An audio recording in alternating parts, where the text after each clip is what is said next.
Hindi ito project ng gobyerno talaga, no? Ito'y project ng tao. Ito'y project ng lahat ng Kalapenyo. Ito magpapakita kung ano ang tibay ng pagiging isang Kalapenyo.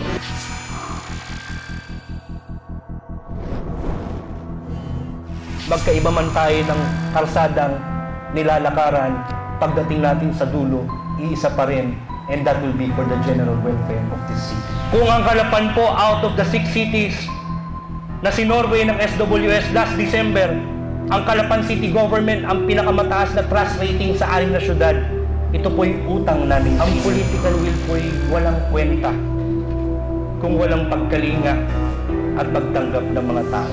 The highest courage in life is to do or to dare to be yourself in the face of adversity.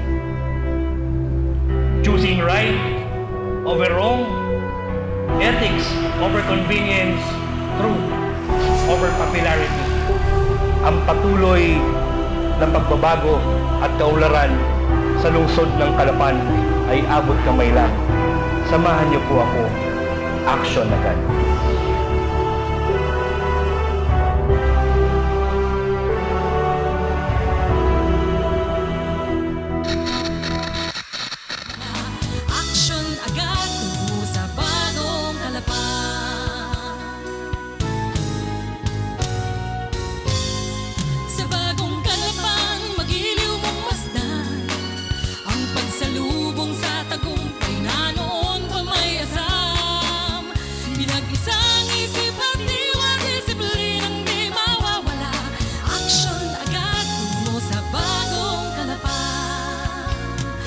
Action